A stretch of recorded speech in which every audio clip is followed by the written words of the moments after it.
A gente vive cercado por decisões do governo, não é verdade? Desde a carteira de motorista que a gente tira até um novo limite de velocidade numa rua. Mas já parou para pensar como essas decisões são tomadas? Existe toda uma estrutura por trás disso e é exatamente ela que a gente vai desvendar hoje.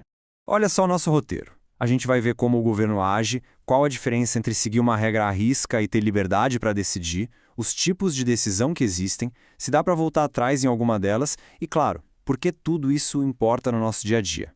Então, vamos começar pelo básico. Para a gente entender como o governo age, a gente precisa conhecer a ferramenta principal que ele usa para colocar qualquer decisão em prática. Uma ferramenta que impacta a vida de todo mundo. Pensa bem nessas situações. Não são só ideias jogadas ao vento. São ações de verdade, com efeito prático e legal. A pergunta é, qual é o nome do mecanismo oficial que transforma uma intenção do governo numa realidade que vale perante a lei? E a resposta para essa pergunta é o tal do ato administrativo. Pensa nele como a peça fundamental de quase tudo que a administração pública faz. É a linguagem oficial do governo para criar, para modificar ou até para acabar com direitos e obrigações. Certo. Agora que a gente já sabe qual é a ferramenta, vamos ver que ela pode ser usada de duas formas bem diferentes. E essa diferença define quanta liberdade de escolha o agente público tem na hora de tomar uma decisão. Para isso ficar bem fácil de visualizar, vamos usar uma analogia muito simples. Imagina um cruzamento. Às vezes, quem manda ali é um semáforo, com regras fixas automáticas. Outras vezes, tem um agente de trânsito, que analisa a situação e toma a decisão que parece melhor na hora. Essa é a diferença central do que a gente vai ver agora. Olha que interessante como essa analogia funciona bem. O ato vinculado é o semáforo. Se a pessoa cumpriu todos os requisitos para tirar a CNH, o administrador não tem escolha. Ele tem que conceder. A lei manda, ele obedece. Ponto. Já o ato discricionário é o agente de trânsito.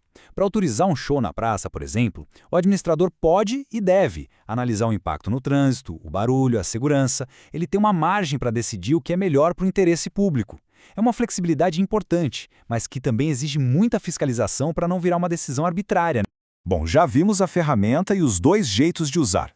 Agora vamos organizar esses atos pelo propósito deles. O que, no fim das contas, eles querem realizar? Basicamente, a gente pode separar a maioria dos atos em 3 grandes gavetas, dependendo do que eles fazem. Os que criam normas para todo mundo, os que dão permissões específicas e os que só declaram algo que já é um fato. Os atos normativos são aqueles com um alcance bem amplo. Eles não são para uma pessoa específica, mas para todo mundo que estiver naquela situação. Eles funcionam como se fossem pequenas leis, estabelecendo regras de conduta gerais, como um decreto ou uma resolução de uma agência reguladora. Aqui a coisa é mais pessoal, mais individual. Os atos negociais são quase como um acordo. Alguém pede uma permissão e, se os requisitos estiverem ok, a administração pública concede. É o caso de alvarás para abrir uma loja, licenças para construir, autorizações para fazer um evento. E, por fim, temos os atos enunciativos. O nome já dá uma boa pista. Eles só enunciam, só declaram. Eles não criam nada novo, só formalizam uma situação que já existe. Uma certidão de nascimento, por exemplo, não cria a pessoa, só atesta que ela nasceu. Simples assim. Ok, uma decisão foi tomada. Mas e aí? Ela vale para sempre? O que acontece se a administração perceber que cometeu um erro ou simplesmente mudar de ideia sobre o que é melhor para a população? Vamos ver como funciona o botão de desfazer. Essa é uma pergunta importantíssima. Uma decisão do governo não é necessariamente uma sentença final. Existem jeitos de voltar atrás, mas cada um tem um motivo e um efeito bem diferente do outro. Então, a gente precisa ter essa distinção bem clara: anulação e revogação. Anular é quando o ato nasceu com um defeito, uma ilegalidade. É como um produto com defeito de fábrica. Por isso, a anulação apaga tudo desde o começo, como se o ato nunca tivesse existido. Já a revogação é outra história. O ato é legal, perfeitinho, mas a administração muda de ideia. Acha que ele não é mais conveniente. É uma mudança de rota, e por isso o efeito só vale dali para frente. E esse exemplo deixa tudo bem claro. Imagina que alguém conseguiu uma licença para construir, tudo dentro da lei. Só que, antes da obra começar, a prefeitura decide criar um parque bem ali, e o prédio atrapalharia a vista. O poder público pode revogar a licença por uma questão de interesse público. O ato é legal, mas a política mudou. Só que, claro, como a pessoa já tinha um direito, ela precisa ser indenizada pelo prejuízo. E agora a gente chega na parte final, que é onde tudo isso se conecta.